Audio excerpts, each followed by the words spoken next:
चलिए तो अब चलते हैं हम लोग आगे, क्या है देखते हैं इसके बारे में।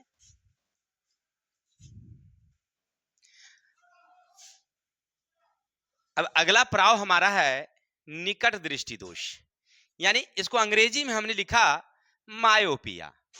अब आपके दिमाग में एक सवाल आता होगा कि ये सर, आज तक जो है आप कोनो चीज में अंग्रेजी में तो कभी लिखबे नहीं किए थे, तो ये आज काहे लिख रहे हैं?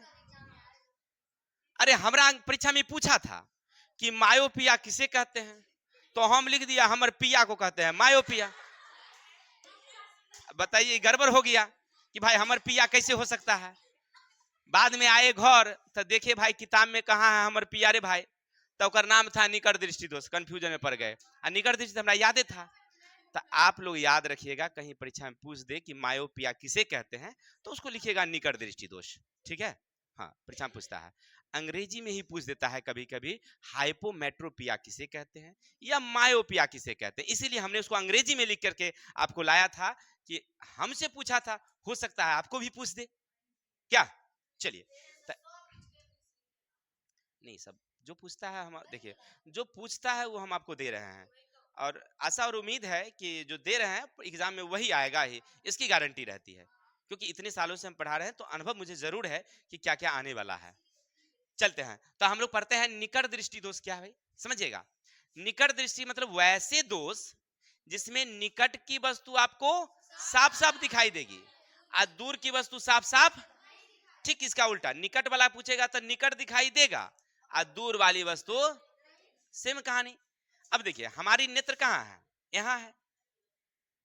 किसी को दिक्कत? यहां से देखने की क्षमता कितनी हमारी शुरू होती है, 25 cm है, और ये क्या हमारा अनंत है।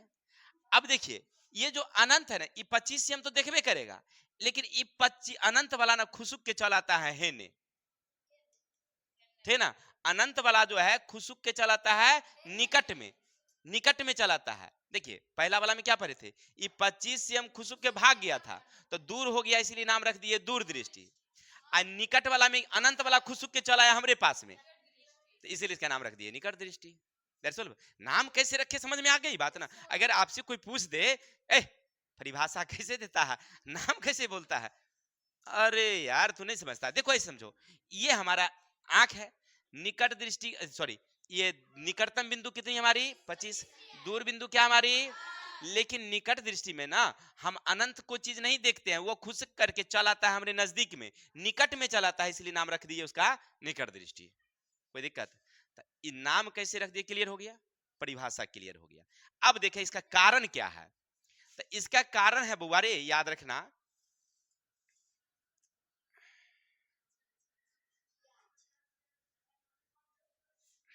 चलिए इसका कारण क्या है। सो देखो, ये जो नेत्र गोलक है ना हमारा, पहला वाला में सिकुड़ कर क्या हो गया था, छोटा हो गया था। इसमें नेत्र गोलक ना लंबा हो जाता है, लंबा हो जाता है। जैसे देखिए ये हमारी नेत्र गोलक थी अभी, बिल्कुल यहां हमारा क्या था, लेंस, यहां रेटिना थी, वस्तु आई, यहां फोटो बन गई, कोई दिक्कत नहीं, चल रहा था। लेकिन ये हो गया पिचक गया, इसे इच से पिचक गया, तो ये पिचकेगा तो स्वाभाविक सी भाग है कि ये भाग जाएगा, ऐसे नहीं भाग जाएगा। तो रेटिना खुसक के चल गया कहां, अब बन रहा है फोटो यहां, रेटिना पर जा ही नहीं रहा है, तब दिखाई पड़ेगा। समझ में आ रही बात है कि नेत्र गोलक आवश्यकता से अधिक क्या हो गया हमारा, लंबा हो गया। और लंबा होने के कारण वो खुसक के भाग गया कौन चीज। अब मान लीजिए ऐसे रहेगा किसी कोई चीज को, गेंद को आप पॉइंट बैठा के देखिए दाबिए, तो दाबिएगा तो क्या होगा, वो उधर वाला पॉइंट भागेगा, उधर नहीं भागेगा, इधर वाला इधर भागेगा, उधर वाला उधर भाग जाएगा। बीच की दूरी जो था, मान लीजिए ये दूरी जो 2 cm था, वो अब क्या हो गया, 4 हो गया, अढ़ाई हो गया, 3 हो गया, नहीं हो गया। तो दूरी बढ़ेगा तो प्रतिबिंब तो वही बन रहा था जहां बन रहा है, कोई दिक्कत? समझ में आ रही बात? तो एक कारण यह है कि नेत्र गोलक आवश्यकता से अधिक लंबा हो जाता है, और दूसरा क्या है, लेंस अधिक मोटा हो जाता है, जिसके कारण फोकस दूरी कम हो जाती है। कि ये जो लेंस है ना, ये लेंस ये मोटा हो जाता है, ये मोटा हो जाता है। अब समझिए इस चीज को फिर समझते हैं। ये हमारा नेत्र गोलक है, किसी भाई को दिक्कत? ये हमारी लेंस लगी हुई है, ये हमारी रेटिना लगी हुई है, कोई दिक्कत? यहां से हम मापते हैं, यहां से हम मापते हैं, तो यहां से मापते हैं तो 2 cm है, किसी भाई को दिक्कत? अब क्या होता है सो देखो, ई हो जाए तनी मोट, तब मोट हो जाएगा तो हेने हो जाएगी। तो अब आप नापिएगा यहां से ना, तो यहां से करिकबा से नापिएगा तो 2 cm तो यहीं पुड़ेगा क्या, लेंस मोट हो गया। तो आप मापिएगा यहां से ना जी, क्या अगर हम यहाँ पर खड़े हो जाएं हमारी तानिया को बगल में माप, तो हमरा मापिएगा तो हमर जो मोटाई होगी तानिया तो आधे रहेगी, तो एक 2 cm जाएगा दूर तक ला, हमर दूर 2 cm जाएगा उससे पास जाएगा नहीं जाएगा। इसका कारण समझ रहे हैं ना, ये लेंस जो है ना मोटा होने के कारण यहां से जब आप मापिएगा 2 cm तो यहीं आ रही है, यानी रेटिना से पहले आ रही है।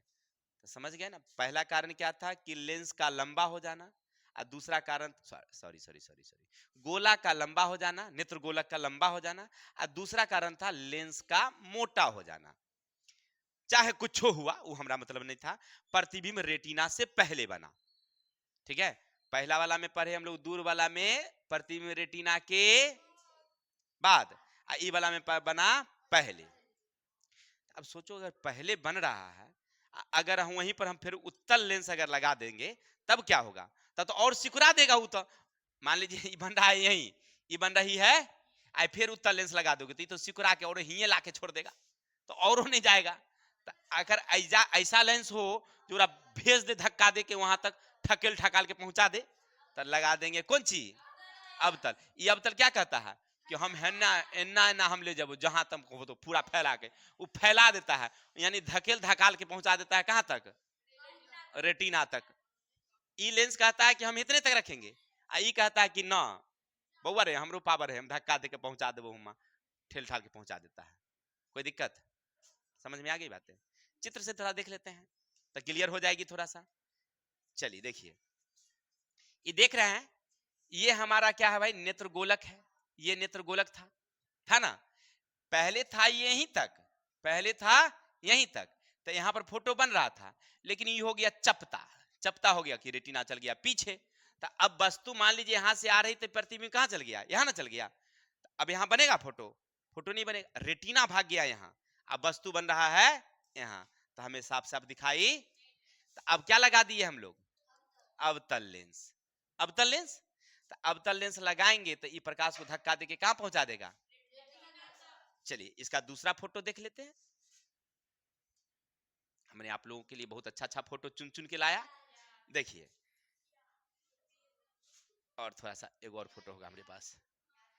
अब देखिए यहां से साफ साफ समझ में आया होगा, ये हमारी क्या है, आ रही प्रकाश किरणें या वस्तु है, यहां से आई प्रकाश किरणें, और बनना चाहिए कहां, यहां ना जी, लेकिन वो यहां बन रही है, ये पहले बन रही है।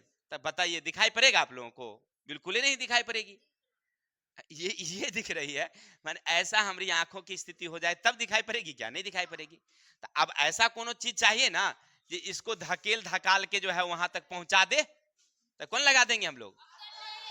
हो गया क्लियर। निकट दृष्टि और दूर दृष्टि समझ में आ गया होगा कि क्या है निकट और क्या है दूर, अगर आप अच्छा से वीडियो देखे होंगे ध्यान से तो क्लियर हो गया। फिर से एक बार समझ लेते हैं। पूछेगा निकट दृष्टि दोष किसे कहते हैं, तो नेत्र के वैसे दोष जिसमें निकट की वस्तु तो हमें साफ साफ दिखाई देती है, लेकिन दूर की वस्तु साफ साफ दिखाई नहीं देती है। इसका कारण है कि दूर की जो बिंदु है, इसका नाम हमने इसलिए रखा क्योंकि दूर की जो अनंत दूरी है वो हम खुजक करके हमारी निकट आ जाती है, इसलिए इसका नाम रखते हैं हम लोग निकट दृष्टि दोष। इसके दो कारण होते हैं। पहला कारण है नेत्र गोलक लंबा हो जाता है, जिससे लेंस और रेटिना के बीच की दूरी बढ़ जाती है, तब प्रतिबिंब रेटिना से पहले बनने लगता है।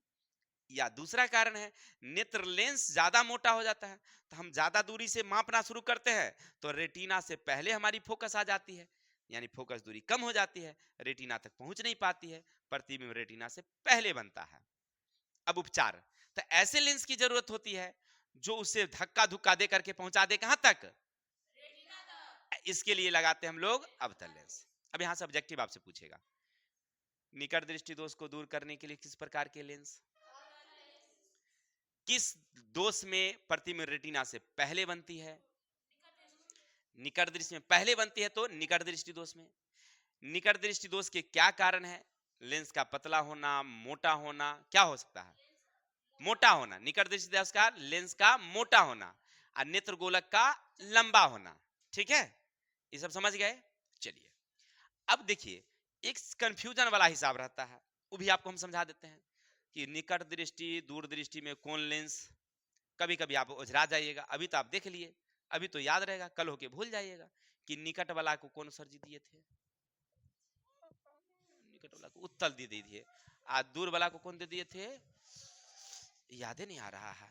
अरे यार, तो ओकरे लिए हम एगो ट्रिक रखले है ना, तो चिंता काय कर रहा है। देखो पहले देखो देखो देखो, दूर दृष्टि दोष को ऐसे लिखोगे, निकट को ऐसे लिखोगे, उत्तल को ऐसे लिखो, अवतल को ऐसे लिखो। लिख लिया? ई में कई गो अक्षर है, आई में कई गो अक्षर है, आई में कई गो है, आई में कई गो है, 4 गो है। बड़का के साथ बड़का को, छोटका के साथ नहीं, ये ना होगा। मान लीजिए 2 गो लड़का है, आई 2 गो लड़की है, क्या जी, तब बड़का के साथ बड़का का ना ब्याह कराएंगे, और छोटका के छोटका के साथ ना उल्टा करा दीजिएगा, नहीं गड़बड़ हो जाएगा भाई। वो तो कभी कभी हो जाता है, वो मिस पॉइंटिंग वो अलग बात है, लेकिन कहने का मतलब है कि बड़का भाई को बड़की बहन से, और छोटका भाई को छोटकी बहन से। समझ में आई बातें? अब याद रहेगा ना, ये दिमाग में लगाने का एक शॉर्ट ट्रिक है, ये किताब में आपको नहीं मिलेगा। ईश्वर जी अपन दिमाग लगा के सोचा था कि आखिर बच्चा को कैसे बताएं जो पूरा हो जाएगा। तो अब याद रहेगा ना कि दूर दृष्टि में किसका उत्तल, और निकट दृष्टि में किसका। किसी भाई को दिक्कत समझ गए ना? याद रखिएगा, बड़का भाई से बड़की बहन की शादी होगी, और छोटका भाई का, लेकिन लव मैरिज नहीं होगा।